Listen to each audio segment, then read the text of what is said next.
Halo teman-teman, pada video kali ini saya akan menjelaskan sedikit tutorial cara instalasi Linux Ubuntu menggunakan VirtualBox. Oke, ini adalah tampilan dari VirtualBox-nya. Oke, kita langsung saja. Yang pertama kita pilih menu baru untuk menambahkannya. Di sini kita menginputkan nama. Di sini saya menggunakan nama saya sendiri. Terserah teman-teman mau menginputkan namanya seperti apa. Setelah itu pada tipe, karena kita mau menginstal Linux, jadi kita memilih Linux. Terus itu masuk ke versinya, kita pilih saja Ubuntu versi 64 bit. Oke, kalau sudah seperti ini kita lanjut saja. Di sini kita menginputkan ukuran memori. Di sini tersedia maksimalnya adalah 2 GB. Tapi di sini saya menggunakan yang standar yaitu 1 GB. Kita klik lanjut. Terus kita pilih buat hard disk virtual sekarang, ya kita buat. Terus kita pilih VDI yang di atas, kita klik lanjut. Terus kita pilih dialokasikan secara dynamic, kita pilih lanjut. Setelah ini kita disuruh menginputkan ini ukuran image hard disknya. Di sini tersedia maksimalnya 2 TB. Tapi di sini saya menggunakan yang standar yaitu 10 GB. Oke, kita klik buat. Ya, kalau sudah seperti ini, kita langsung saja klik mulai. Kalau sudah muncul seperti ini, kita langsung saja pilih pada ini icon browse-nya ini. Nah, di sini kita diarahkan untuk memasukkan ini file Ubuntu yang telah kita download atau kita copy tadi. Ini seperti saya ini menggunakan Ubuntu versi 20.04.1. Ini yang terbaru untuk 2020 punya. Oke, setelah itu kita masukkan. Kalau sudah seperti ini kita klik saja mulai.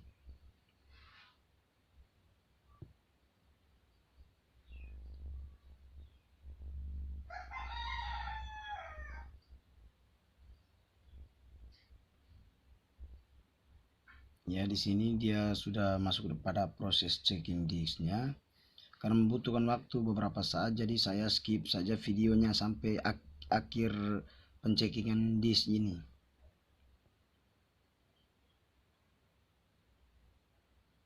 Ya, proses pencekingan disknya sudah hampir selesai, sudah.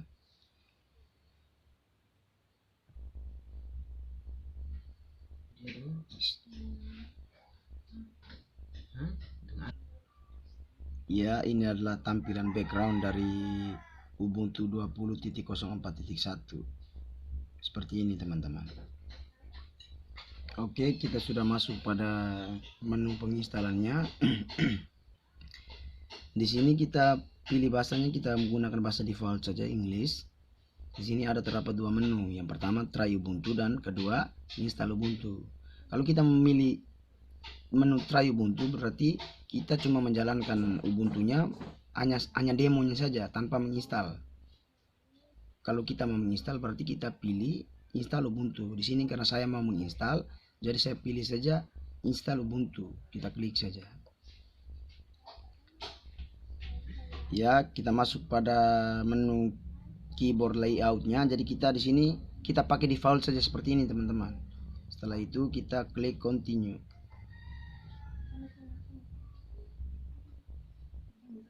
Kita masuk pada settingan update dan other software-nya. Jadi di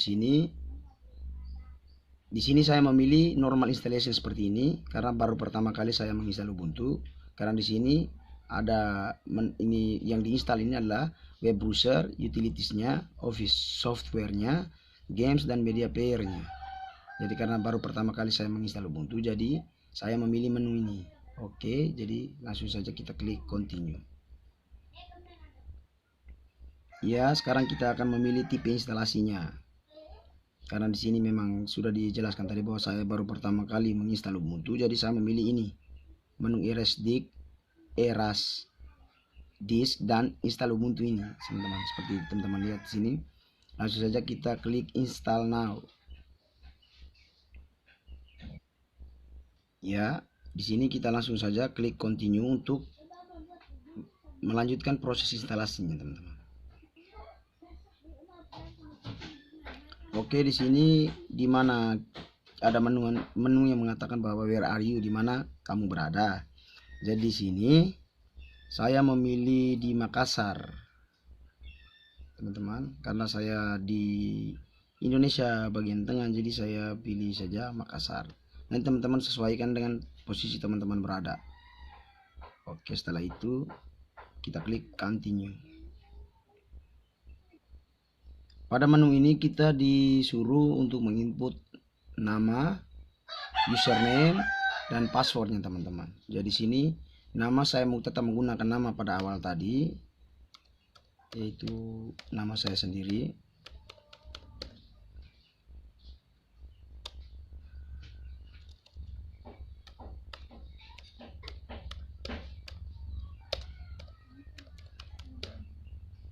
Setelah itu kita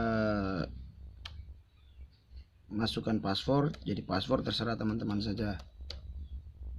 Yang seterusnya kita menuliskan ulang password.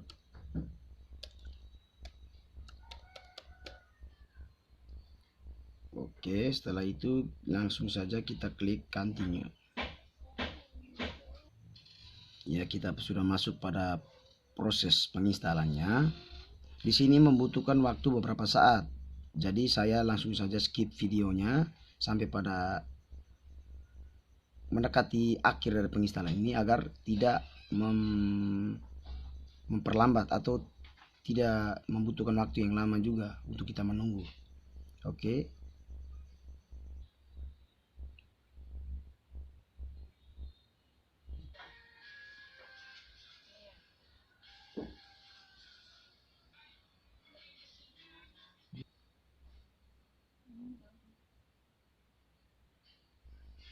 Oke, setelah proses instalasinya komplit, sekarang kita langsung saja restart.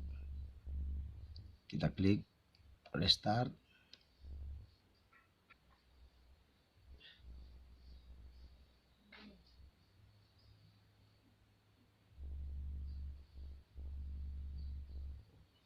Ya, di sini kita tekan saja enter.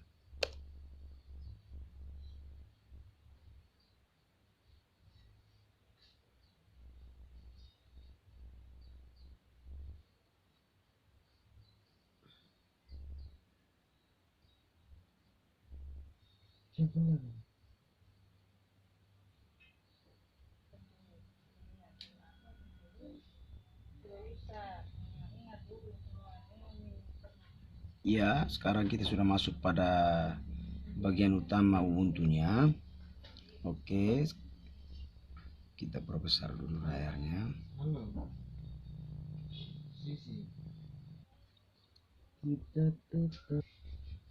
Setelah itu kita klik pada ini nama yang dimasukkan tadi. Ya, kita klik saja. Setelah itu kita masukkan password yang sudah kita input tadi. Langsung saja enter. Ya, jadi ini adalah tampilan dari sistem operasi Linux Ubuntu. Ini yang versi terbaru, versi 20.04.1 pada tahun 2020 ini.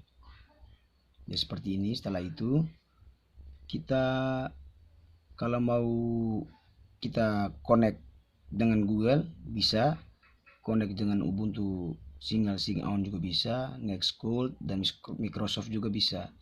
Tapi pada kesempatan kali ini saya dengan Google. Saya akan connect dengan Google. Ya, baik teman-teman. Ternyata laptop saya ini belum terhubung dengan internet. Jadi kita langsung saja kita skip saja.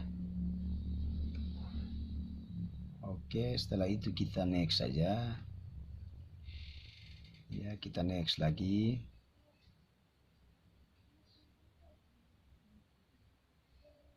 Ini juga kita next lagi. Ya, kita sudah masuk. Oke, jadi seperti ini tampilan dari sistem operasi Linux Ubuntu. Di sini kan terlihat bahwa tampilan dari sistem operasi ini kan tidak full desktop ya. Jadi saya akan membagikan sedikit cara untuk agar tampilan dari Linux ini bisa full desktop. Kita langsung saja masuk ke menu piranti. Oke, di menu masukkan image CD Guest Edition. Oke, kita klik.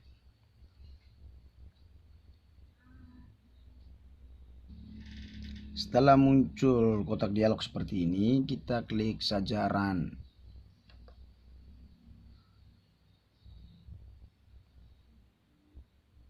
Ya, setelah itu kita disuruh memasukkan password. Jadi kita masukkan password yang sama seperti tadi.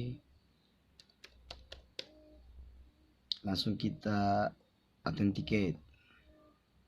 Seperti itu. Biarkan prosesnya sampai selesai.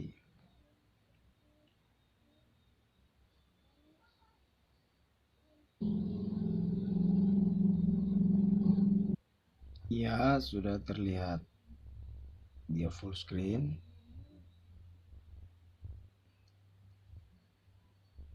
Ya, masih proses. Ya, sudah seperti ini. Baik teman-teman, kita langsung saja close saja.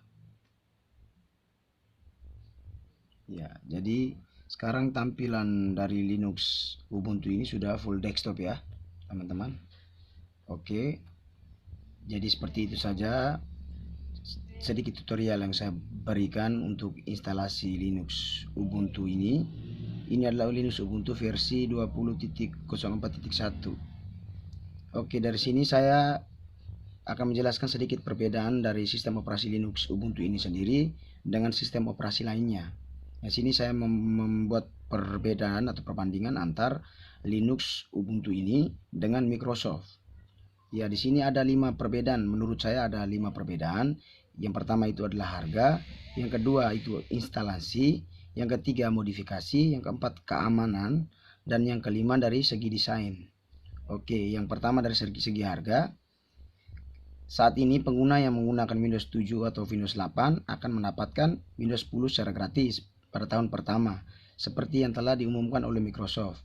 Jika dibandingkan dengan Ubuntu, sistem operasi yang satu ini telah gratis semenjak pertama diluncurkan dan juga bersifat terbuka atau open source, sehingga Anda dapat mendownload Linux Ubuntu secara gratis dan juga ilegal, dan juga legal maksudnya, dan juga legal pastinya kapanpun yang Anda mau. Anda dapat menggunakan versi Ubuntu sesuai dengan kebutuhan Anda, contohnya desktop edition atau server edition. Semuanya gratis. Sistem operasi Ubuntu rencananya akan tersedia secara gratis selamanya dan dapat digunakan pada komputer sebanyak yang Anda mau, tanpa harus memikirkan biaya lisensi. Sehingga dapat diambil kesimpulan bahwa Microsoft sudah pasti tidak akan dapat mengalahkan hal yang satu ini. Terus yang kedua dari segi instalasinya. Ketika Anda menginstal Windows, Anda harus memiliki dan menginstal driver yang diperlukan agar Windows dapat bekerja secara benar pada komputer Anda. Di sisi lain, Ubuntu, Anda dapat menginstal sistem operasi dengan sangat mudah. Ketika instalasi selesai, Anda tidak akan perlu untuk menginstal driver tambahan lagi, karena drivernya itu sudah tersedia semuanya ketika kita menginstalnya.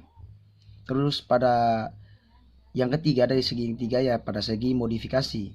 Memodifikasi sistem operasi Windows bukanlah hal yang mudah, kecuali Anda pengguna lanjut atau telah sangat mengenal file sistem Windows. Anda harus benar-benar tahu apa yang Anda perbuat ketika melakukan modifikasi, atau Anda dapat merusak sistem Windows Anda.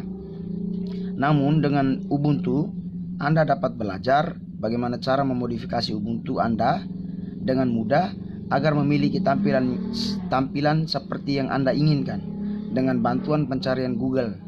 Contohnya, Anda dapat mengubah icon pada Ubuntu Anda hanya dengan beberapa klik, sehingga Anda dapat memiliki tampilan desktop yang berbeda-beda sesuai dengan selera Anda.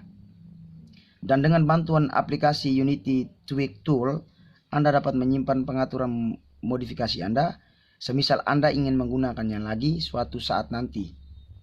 Jadi dari segi sistem modifikasi yang juga sudah sangat berbeda itu. Yang keempat, dari sistem keamanannya. Penggunaan Windows mendapatkan pembaharuan keamanan secara berkala yang menurut saya sangat mengganggu. Apalagi jika dilihat-lihat pembaharuan tersebut sama sekali tidak berguna bagi sebagian pengguna. Dan seperti yang telah Anda ketahui, kini Windows telah dibubui antivirus bawaan yang disebut dengan Windows Defender. Masalahnya, meski ada Windows Defender, namun virus masih dapat menginfeksi komputer Anda dengan sangat mudah, dikarenakan desain dari sistem operasi Windows yang memang sudah seperti itu. Ini menurut saya ya teman-teman. Terus menurut saya, pada poin ini Ubuntu jauh lebih baik ketimbang Windows, karena di Ubuntu masalah-masalah seperti yang telah disampaikan di atas hampir tidak ada, sehingga sebagian server di seluruh dunia masih mengandalkan Linux sebagai sistem operasi server ketimbang Windows. Terus yang terakhir, dari segi desainnya, hal yang satu ini memang menurut pendapat tiap orang dapat berbeda-beda. Namun menurut pendapat saya, Ubuntu tetap memiliki tampilan yang lebih cantik ketimbang Windows. Tampilan UI baru yang diluncurkan oleh Microsoft pada Windows 8 menurut saya merupakan tampilan UI untuk komputer paling aneh yang pernah saya temui. Penggunaan warna yang kurang tepat dan tepian-tepian tajam pada Windows yang terlihat kuno. Itu jauh dibandingkan dengan Ubuntu yang jelas menggunakan ikon-ikon cantik dan lebih menarik. Oke, itulah perbedaan dari sistem operasi Linux Ubuntu dan sistem operasi Windows menurut saya. Oke, cukup sampai di sini. Terima kasih.